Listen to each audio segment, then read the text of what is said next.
നമ്മൾ ഇന്ന് വിശദീകരിക്കാൻ ഉദ്ദേശിക്കുന്നത് ആർ സി കപ്പിൾഡ് ആംപ്ലിഫയർ സർക്യൂട്ടിനെ കുറിച്ചാണ്. ആംപ്ലിഫയറായിട്ട് ഉപയോഗിക്കുന്ന കമ്പോണൻറ്റ് ട്രാൻസിസ്റ്ററാണ്. ഒരു ട്രാൻസിസ്റ്റർ ഉപയോഗിച്ചിട്ട് എങ്ങനെയാണ് ഒരു ആംപ്ലിഫയർ സർക്യൂട്ട് ഡിസൈൻ ചെയ്യുന്നതും അതുപോലെ തന്നെ ഡിസൈൻ ചെയ്യുമ്പോൾ അതിൽ എന്തൊക്കെ പ്രത്യേകതകൾ ഉണ്ട് എന്നും ഇന്നത്തെ ക്ലാസ്സിൽ നമുക്ക് മനസ്സിലാക്കാം.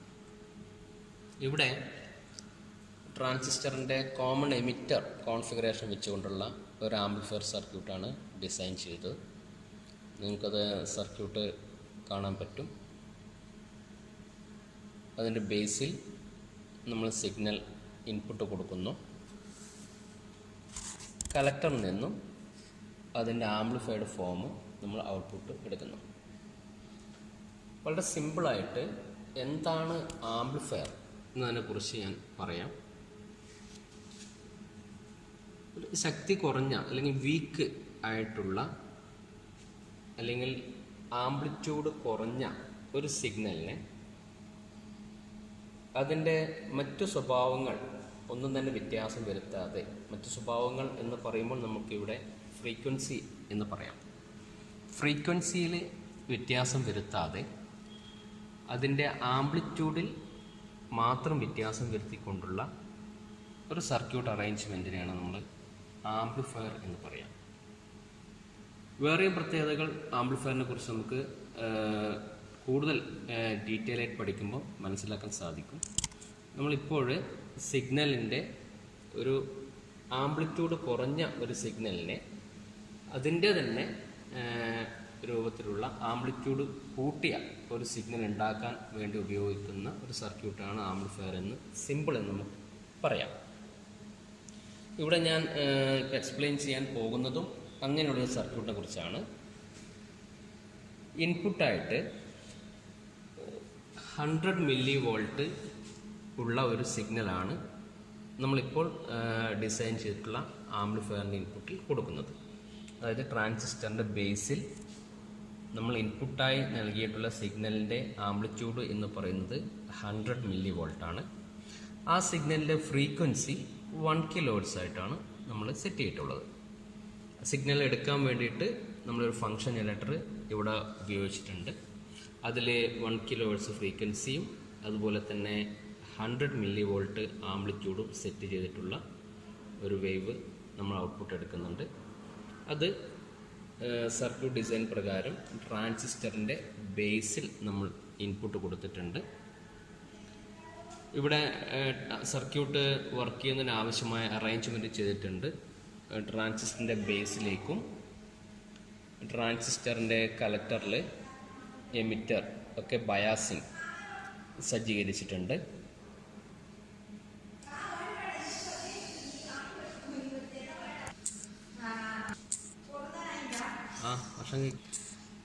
അങ്ങനെയുള്ള സർക്യൂട്ടിൽ ഞാൻ നേരത്തെ പറഞ്ഞ പോലെയുള്ള 1 കിലോ ഫ്രീക്വൻസി 100 മില്ലി വോൾട്ട് ആംപ്ലിറ്റ്യൂഡുള്ള സിഗ്നൽ കൊടുത്തപ്പോൾ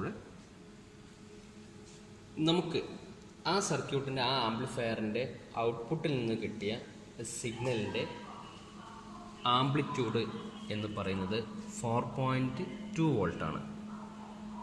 ഇൻപുട്ടിൽ 100 മില്ലി വോൾട്ട് കൊടുത്ത സിഗ്നൽ ആംപ്ലിഫയർ സർക്യൂട്ടിൻ്റെ ഇൻപുട്ടിൽ കൊടുത്തിട്ട് ആ ആംപ്ലിഫയറിൻ്റെ ഔട്ട്പുട്ടും നമുക്ക് കിട്ടിയിരിക്കുന്ന സിഗ്നലിൻ്റെ ആംപ്ലിറ്റ്യൂഡ് എന്ന് പറയുന്നത് 4.2 വോൾട്ടാണ്. അതിൽ നിന്ന് തന്നെ നമുക്ക് മനസ്സിലാക്കാൻ പറ്റും 100 മില്ലി വോൾട്ട് കൊടുത്തിട്ടുള്ള സിഗ്നലിനെയാണ് നമ്മൾ 4.2 അല്ലെങ്കിൽ 4.2 വോൾട്ട് ആംപ്ലിറ്റ്യൂഡുള്ള ഒരു സിഗ്നലാക്കി നമുക്ക് ലഭിച്ചത്. അതാണ് ഞാൻ പറഞ്ഞിരിക്കുന്നത്. ആംപ്ലിഫയർ എന്ന് പറയുന്നത് നമ്മൾ സിഗ്നലിൻ്റെ വോൾട്ടേജ് ലെവല് വർദ്ധിപ്പിക്കാൻ വേണ്ടി ഉപയോഗിക്കുന്ന ഒരു സർക്യൂട്ടാണ് എന്ന് നമുക്ക് സിമ്പിളായിട്ട് മനസ്സിലാക്കാൻ വേണ്ടി സാധിക്കും എന്ന് ഞാൻ പറഞ്ഞത്. അത് നിങ്ങൾക്ക് ഈ വേവ് ഫോമിൽ നിന്ന് തന്നെ മനസ്സിലാക്കാൻ വേണ്ടി സാധിക്കുന്നുണ്ട് എന്ന് കാണാം.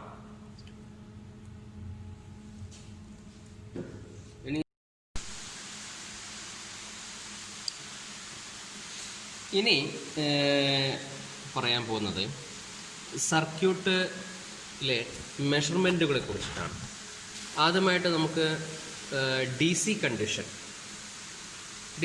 എന്ന് പറയുന്നത് സർക്യൂട്ട് അസംബിൾഡ് ചെയ്തിട്ട് പവർ സപ്ലൈ ഓണാക്കി നമ്മൾ സർക്യൂട്ടിലേക്ക് വോൾട്ടേജ് കണക്ട് ചെയ്താൽ സിഗ്നൽസ് ഒന്നും കൊടുക്കാത്ത കണ്ടീഷനിൽ നമുക്ക് ബയാസിങ് നടത്തിയിട്ടുണ്ട് എന്ന് നേരത്തെ പറഞ്ഞു.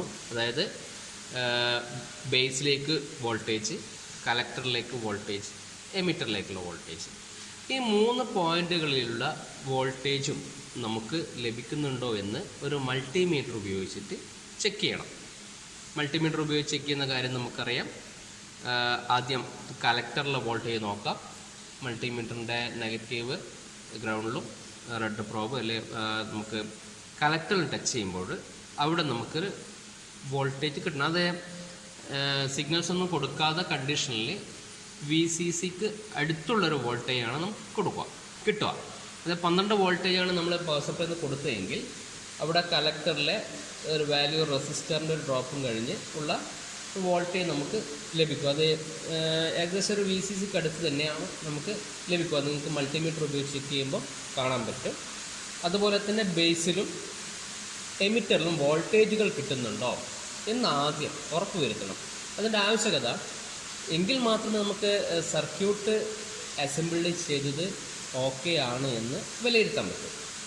അങ്ങനെ ഓക്കെ ആയ സർക്യൂട്ടിൽ ഇൻപുട്ട് കൊടുത്താൽ മാത്രമേ നമുക്ക് ഔട്ട്പുട്ട് കാണാൻ പറ്റുള്ളൂ. ഇപ്പം നമ്മളെല്ലാം ചെയ്ത് ഇൻപുട്ട് എല്ലാം കൊടുത്ത് ഔട്ട്പുട്ടിലൊന്നും കിട്ടുന്നില്ല എന്നൊരവസ്ഥ വരാതിരിക്കാൻ വേണ്ടിയിട്ടാണ്. അങ്ങനെ വന്നാൽ സർക്യൂട്ടിൽ എന്തോ കംപ്ലൈൻറ്റ് ഉണ്ട് എന്ന് നമുക്ക് മനസ്സിലാക്കാം. പക്ഷേ ഈ വോൾട്ടേജുകളൊക്കെ ചെക്ക് ചെയ്തിട്ട് എല്ലാം ഉണ്ട്. മറ്റേ സിഗ്നൽസ് കപ്പിൾ ചെയ്യാൻ വേണ്ടി ഉപയോഗിക്കുന്ന കമ്പോണൻസുകൾക്ക് എവിടെയെങ്കിലും ലൂസ് കോണ്ടാക്റ്റോ എന്താണ് മറ്റ് വേറെ എന്തെങ്കിലും തകരാറുകൾ നമുക്ക് ഔട്ട്പുട്ട് കിട്ടുന്നില്ല എങ്കിൽ നമ്മൾ ഉപയോഗിച്ച കമ്പോണൻസിൻ്റെ തകരാറാണോ എന്ന് കണ്ടെത്തണം. അതിനു വേണ്ടിയിട്ടാണ് ഈ വോൾട്ടേജ് ഈ ബേസിലും എമിറ്ററിലും കലക്ടറിലും പ്രധാന കമ്പോണൻ്റായ ട്രാൻസിസ്റ്ററിൻ്റെ ബേസിലും എമിറ്ററിലും കലക്ടറിലും നമുക്ക് വോൾട്ടേജ് കിട്ടുന്നുണ്ട് എന്ന് ഉറപ്പ് വരുത്തേണ്ട ആവശ്യകത നമ്മൾ DC കണ്ടീഷനിൽ നോക്കുന്നത്.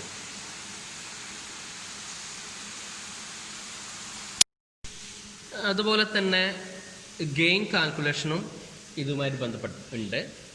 ഗെയിൻ കാൽക്കുലേഷൻ ചെയ്യുന്ന ഈക്വേഷനൊക്കെ നിങ്ങൾക്കറിയാം. Voltage output by voltage input എന്ന ഈക്വേഷൻ വെച്ചിട്ടാണ്. നമ്മളിവിടെ 3 കണ്ടീഷനുള്ള ഗെയിന് കാണാൻ വേണ്ടി പറയുന്നുണ്ട്. ഒന്ന് വിത്തൗട്ട് ലോഡ്, ആംപ്ലിഫയറിന് ലോഡ് ഒന്നും കൊടുക്കാതെയുള്ള ഗെയിന് കാണണം. രണ്ടാമത് ആംപ്ലിഫയറിന് ഒരു 10 കിലോ ഓം ലോഡ് കൊടുത്തുകൊണ്ടുള്ള ഗെയിന് കാണണം. മൂന്നാമതായിട്ട് ഒരു ഔട്ട്പുട്ടിൽ 1 കിലോ ഓം ലോഡ് കൊടുത്തുകൊണ്ടുള്ള ഗെയിന് കാണണം. അപ്പോൾ ആ ഗെയിൻ കാൽക്കുലേഷൻ നിങ്ങൾക്ക് ചെയ്ത് എക്സ്പെരിമെൻ്റ് ചെയ്യുമ്പോൾ ചെയ്തിട്ട് മനസ്സിലാക്കാൻ പറ്റും. ഇനി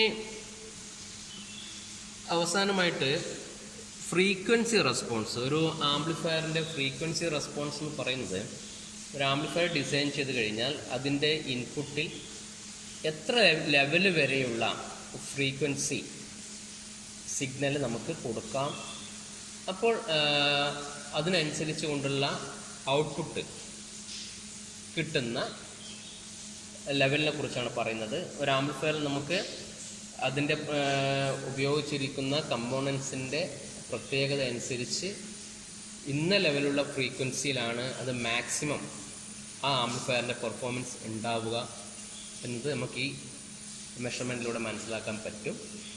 അതായത് നമുക്ക് ഫ്രീക്വൻസി ചേഞ്ച് ചെയ്യുമ്പോൾ അതിൻ്റെ ആംപ്ലിറ്റ്യൂഡൊക്കെ ചേഞ്ച് ചെയ്യാതെ ഫ്രീക്വൻസി മാത്രം ചേഞ്ച് ചെയ്യുമ്പോൾ നമുക്ക് ആംപ്ലിറ്റ്യൂഡിൽ ഒരു ലെവൽ ഫ്രീക്വൻസിക്ക് എബവ് ആംപ്ലിറ്റ്യൂഡ് കുറഞ്ഞു വരുന്നതായിട്ട് കാണാൻ പറ്റും. അതുപോലെ തന്നെ ഫ്രീക്വൻസിയുടെ ലോ ലെവലും നമുക്ക് എടുക്കാൻ പറ്റും. ഈ ഒരു കണ്ടീഷൻ നമ്മളൊരു ഗ്രാഫിൽ പ്ലോട്ട് ചെയ്ത് നോക്കുമ്പോഴാണ് നമുക്ക് ഫ്രീക്വൻസി റെസ്പോൺസ് എന്ന പ്രത്യേകത നമുക്ക് ആംപ്ലിഫയറിൻ്റെ കാര്യത്തെക്കുറിച്ച് മനസ്സിലാക്കാൻ സാധിക്കുക. അതിനുവേണ്ടി പ്രത്യേക കോളങ്ങളൊക്കെ വരച്ച് അവിടെ ഫ്രീക്വൻസി ഉള്ളതും മറ്റ് ഓരോ ഹെഡിങ് കാണും. Log F, V out, gain 20 log gain ഒക്കെ ഉണ്ട്. അതിൻ്റെ ഒരു ഇനി ഫ്രീക്വൻസി റെസ്പോൺസ് പ്ലോട്ട് ചെയ്യുന്നതിനെ കുറിച്ചാണ് പറയുന്നത്. അതിൻ്റെ വിവിധ കോളങ്ങളൊക്കെ വരച്ച് ഹെഡിങ് കൊടുക്കേണ്ട കാര്യത്തെക്കുറിച്ചൊക്കെ പറഞ്ഞു കഴിഞ്ഞു. ഇനി അതിൽ ആ വ്യത്യാസം എന്താണ് എന്ന് നിങ്ങൾക്ക് നമ്മൾ ഫ്രീക്വൻസി ചേഞ്ച് ചെയ്യുമ്പോൾ DSOയിൽ നിന്നും നിങ്ങൾക്ക് മനസ്സിലാക്കാൻ പറ്റും. നമ്മൾ ആംപ്ലിറ്റ്യൂഡിൽ വ്യത്യാസം വരുത്താതെ ഇൻപുട്ട് സിഗ്നലിൻ്റെ ഫ്രീക്വൻസിയിൽ മാത്രമാണ് ഇൻക്രീസ് ചെയ്യാൻ ചെയ്യുന്നത്. അപ്പോൾ അത് ഇൻക്രീസ് ചെയ്യുക, അതിൽ വ്യത്യാസം വരുത്തുക. ഇവിടെ ഞാൻ സ്റ്റാർട്ട് ചെയ്യുന്നത് 300 ഹെഡ്സിൽ വെച്ചിട്ടാണ്. ഇൻപുട്ട് സിഗ്നലിൻ്റെ 300 ഹെഡ്സിൽ വെച്ചിട്ട് സ്റ്റാർട്ട് ചെയ്തപ്പോൾ ഔട്ട്പുട്ട് വോൾട്ടേജ് അതേ സിഗ്നലിനെ ആംപ്ലിഫൈ ചെയ്തിട്ടുള്ള ഔട്ട്പുട്ടിലെ സിഗ്നലിൻ്റെ വോൾട്ടേജ് 3.2 വോൾട്ടിൽ കാണാൻ പറ്റും. ഇനി ഞാൻ ഫ്രീക്വൻസി ഇൻക്രീസ് ചെയ്യുന്നു. ആ ഇൻക്രീസ് ചെയ്യുന്നതിനനുസരിച്ചിട്ട് ഔട്ട്പുട്ട് വോൾട്ടേജ് വേരിയേഷൻസ് കൂടുന്നുണ്ടോ കുറയുന്നുണ്ടോ എന്ന് മനസ്സിലാക്കാം. കൂടുന്നുണ്ടെങ്കിൽ ഒരു പ്രത്യേക ലെവലിലെ ഫ്രീക്വൻസി എത്തുന്നത് വരെ കൂടി ഒരു വോൾട്ടേജ് ലെവലിലെത്തും. പിന്നീട് ഞാൻ വീണ്ടും ഇൻക്രീസ് ഫ്രീക്വൻസി കൂട്ടിക്കൊടുക്കുന്നതനുസരിച്ച് അവിടെ വ്യത്യാസമൊന്നുമില്ലാതെ തന്നെ കോൺസ്റ്റൻ്റ് ആയിട്ട് പോകുന്ന കാണാം. അങ്ങനെ ഇൻക്രീസ് ചെയ്ത് ഒരു പ്രത്യേക ലെവലിലെത്തി വീണ്ടും ഇൻക്രീസ് ചെയ്യുമ്പോൾ അവിടുന്ന് ആ വോൾട്ടേജ് കുറഞ്ഞു വരുന്നതായിട്ട് കാണാം. ആ വ്യത്യാസമാണ് നിങ്ങൾ ഫ്രീക്വൻസി റെസ്പോൺസ് ആയിട്ട് പ്ലോട്ട് ചെയ്യേണ്ടത്. അത് DSOയിൽ വരുന്ന വ്യത്യാസം കാണിച്ചു തരാം. ഞാൻ 300 ഫ്രീക്വൻസി കൂട്ടിക്കൊണ്ടിരിക്കുകയാണ്. അത് ഡിസ്പ്ലേ കാണാൻ പറ്റും.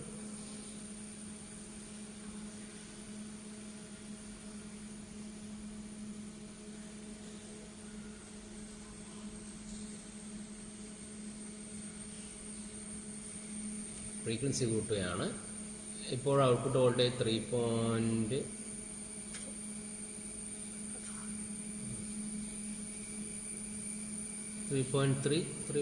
അല്ലേ, 3.3 കാണാൻ പറ്റും. ഞാൻ 317 എന്ന ഫ്രീക്വൻസി ഇവിടെ കാണുന്നുണ്ട്. അത് കൂട്ടുന്നു. ഫ്രീക്വൻസി 400 445. അപ്പോഴത് 4.4 വോൾട്ട് കാണുന്നുണ്ട് ഔട്ട്പുട്ടിൽ.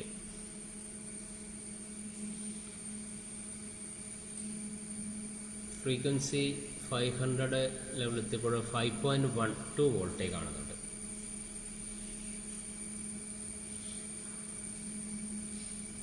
$670 ഹെർട്സിലേക്ക് ആകുമ്പോഴും അത് 5.8.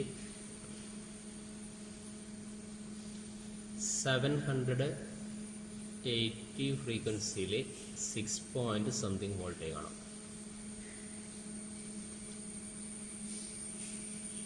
900 ഹെർട്സിൽ 6.8. 1 kHz എത്തിയപ്പോൾ 7 something വോൾട്ട് കാണാൻ സാധിക്കുന്നുണ്ട്.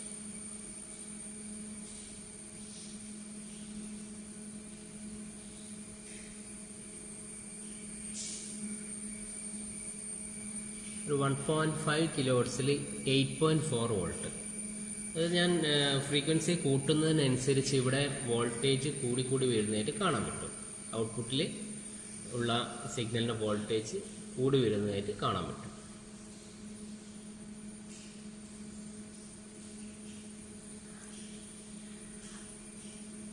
ഒരു 2 kHz എത്തിയപ്പോൾ അത് 8.8 വോൾട്ട്.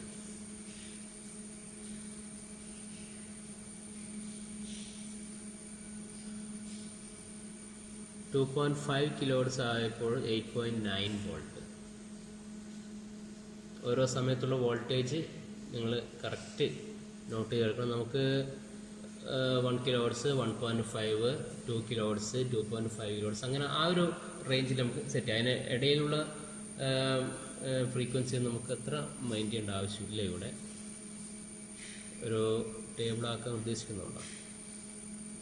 ഒരു 3 kHz അടുത്ത് വരുമ്പോൾ 8.9.1 8 something കാണാൻ പറ്റും.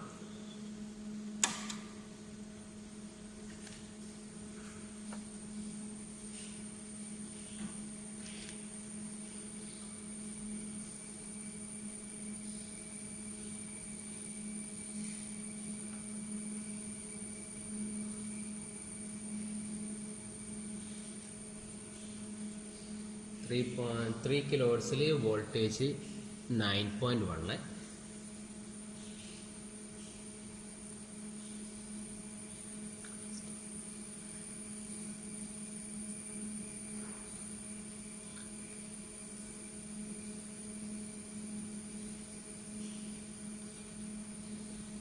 ത്രീ പോയിൻറ്റ് ഫൈവ് കിലോ ഹെർട്സിൽ 9.1 വോൾട്ട്.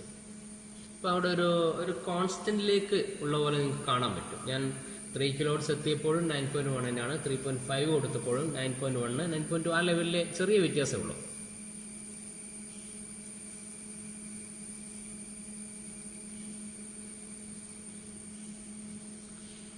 ഫോർ കിലോ ഹെർട്സ് കൊടുത്തപ്പോഴും ആ ഒരു കോൺസ്റ്റന്റ് എന്ന ലെവലിൽ തന്നെയാണ് വോൾട്ടേജ് നിൽക്കുന്നത്.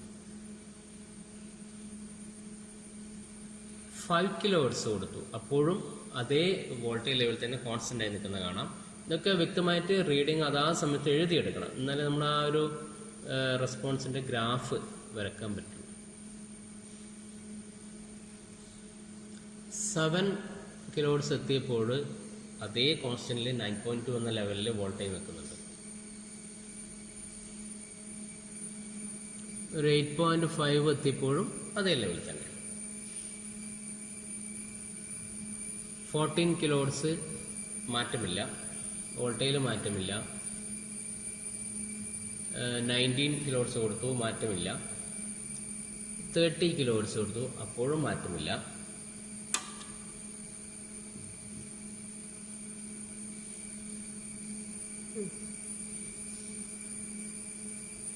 ഇപ്പോൾ 37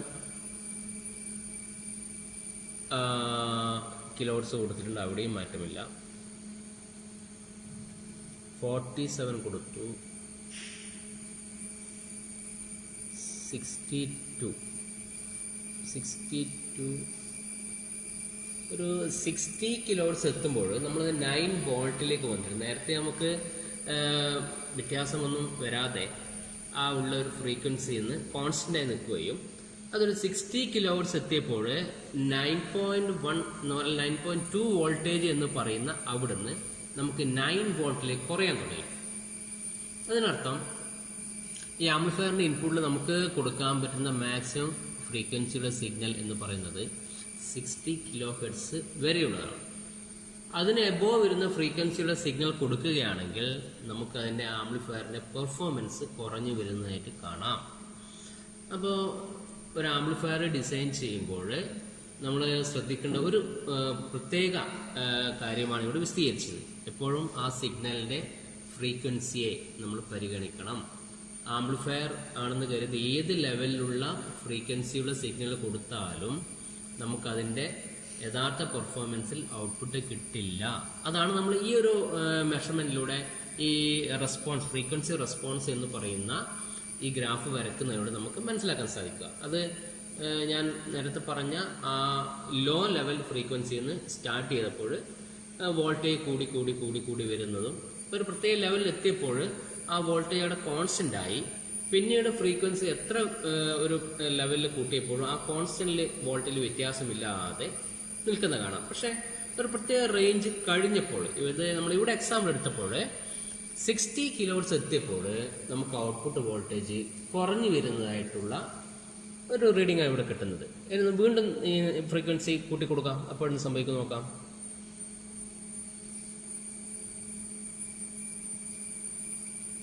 8 സംതിങ്ങിലേക്ക് കുറഞ്ഞു വോൾട്ടേജ്.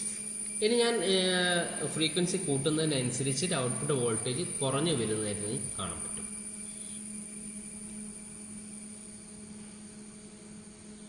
8.9, 8.8,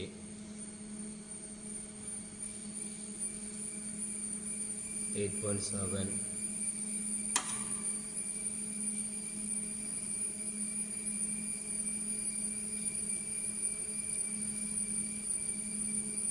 620 കിലോ ഹെർട്സ് ആകുമ്പോഴേക്കും 7 something വോൾട്ടായി. 900 കിലോ ഹെർട്സ് കൊടുത്തപ്പോഴത് 5 something വോൾട്ടായി. അപ്പോൾ ഞാനത് കൂടുതൽ ഫ്രീക്വൻസി കൂട്ടി കൊടുക്കുകയാണ്.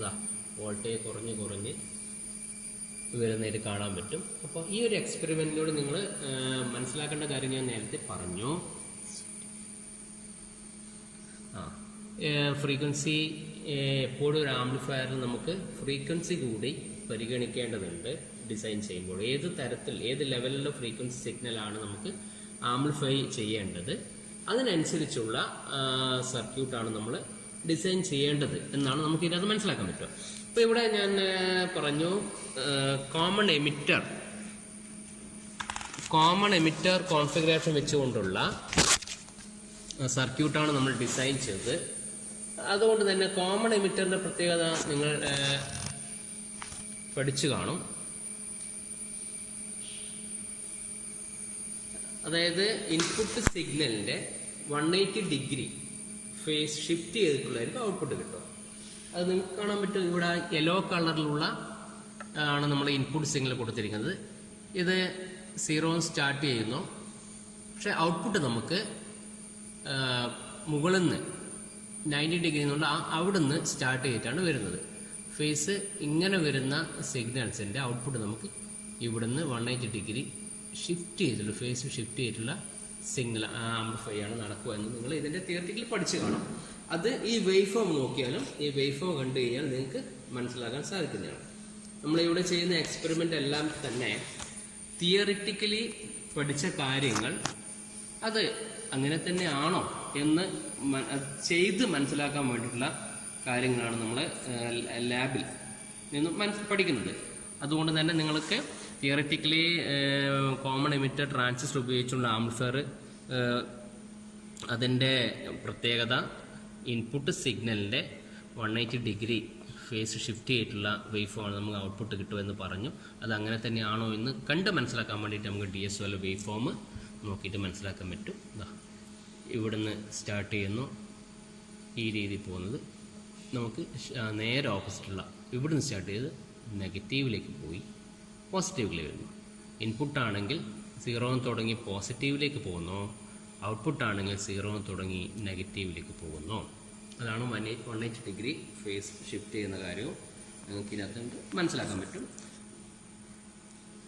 പിന്നെ ഫ്രീക്വൻസി റെസ്പോൺസിൻ്റെ ആ റീഡിങ് എടുത്തിട്ട് നിങ്ങൾ ഞാൻ പറഞ്ഞ നേരത്തെ വിവിധ കോളങ്ങളാക്കിയിട്ട് വരച്ച കാര്യങ്ങൾ അവിടെ ചെയ്ത് അതിൻ്റെ കാൽക്കുലേഷൻ ചെയ്ത് കഴിഞ്ഞാൽ നിങ്ങൾക്ക് റെസ്പോൺസിൻ്റെ ഗ്രാഫ് വരക്കാൻ പറ്റും. ഗ്രാഫ് ഇതുപോലുള്ളൊരു ഗ്രാഫാണ് നിങ്ങൾക്ക് ഫ്രീക്വൻസി റെസ്പോൺസിൻ്റെ കിട്ടുക. നിങ്ങൾക്ക് എല്ലാവർക്കും കാര്യങ്ങൾ മനസ്സിലായി കാണുമെന്ന് വിചാരിക്കുന്നു. നിർത്തുന്നു.